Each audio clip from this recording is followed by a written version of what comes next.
Possibly the most anticipated and hyped series of the second round. Milwaukee and Boston will also be the first tip-off at 1 o'clock on Sunday. Let's check in with the Celtics.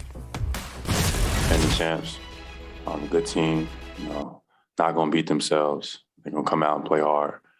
So we got to have the same awareness and the same focus going into the game. We can't let up.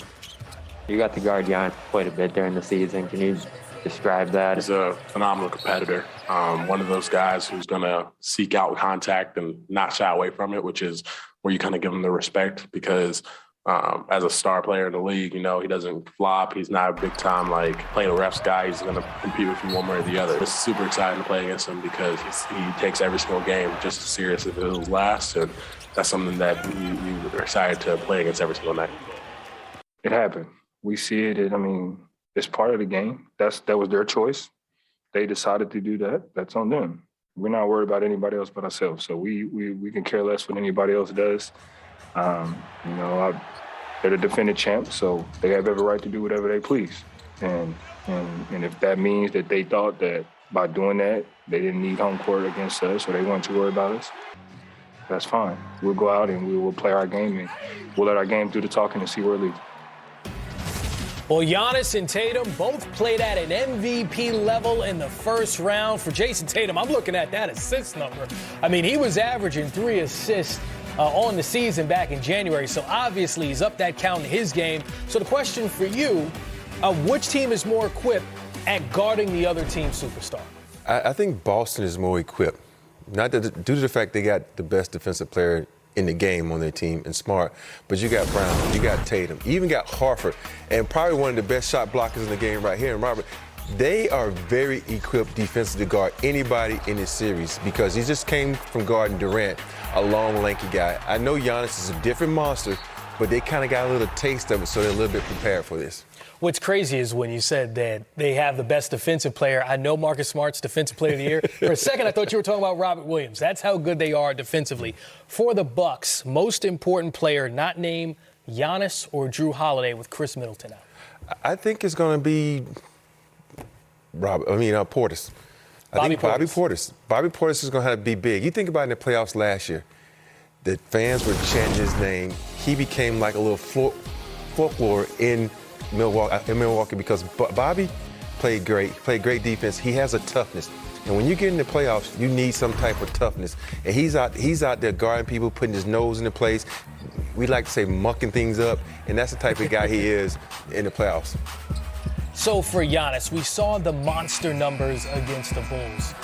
Can he lead this team to the Eastern Conference Finals again without Chris Middleton because he's reportedly out? He's going to have to. If you look at the way Giannis plays, I say this all the time, but he is the hardest playing guy in the NBA. He doesn't take any plays off. His body is incredible. He's built for this. He can do so many things, and he's improving his free throws. He's improving his three-point shot. So in order to stop him, you got to throw 3 guys in him, and that's going to be up to guys like Drew, Grayson Allen. They got to knock down those open shots. Most important player not named Tatum or Brown on the Celtics? Smart, Robert, the whole team, because they're going to need that versus Giannis, because Giannis, when he's going downhill, he's in attack mode. So you got to get that line of defense. You got to get that wall built. So I think for Boston to win this series, every player on this team has to be engaged.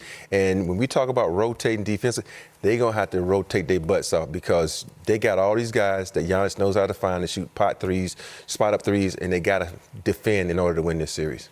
Quickly, your prediction. Who wins this series? How many games? Man, don't do that to me, man. Don't do this one. This is a hard one. From playing for the Lakers, I can't say Boston. So I'm going to go with Milwaukee in 7.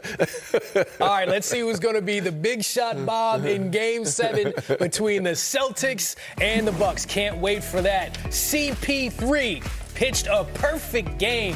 14 for 14 from the field. Who says he's too old? Not anybody on the Pelicans, I'll tell you that much. Star power, Luka the Don, Devin Booker, CP3, DeAndre Ayton, Suns, Mavs, round 2. Oh yeah, the head coach, Jason Kidd, wasn't a bad point guard himself. Here he is on point guard in this series, Chris Paul. He's perfected the point guard position. He knows how to move the pieces to get that advantage. And so when you talk about IQ, it's off the charts. And then his competitiveness is off the charts, and his will is off the charts. So all of the things are off the charts. You just got to make it tough on him. When I bring up defending Luka, what's the first challenge that comes to mind for you? I mean, damn near everything. I mean, everything, man, do everything. He knows where his guys are at on the floor. Get to the rim anytime, everybody knows his step back three. He's a playmaker, man. He's in that category now of high-level guys that's seen every defense. But he's got great pace. Once he gets to the lane, he's so strong. He's got that push off, and then he's under control. And, those are things you just, quite frankly, you just can't take those away.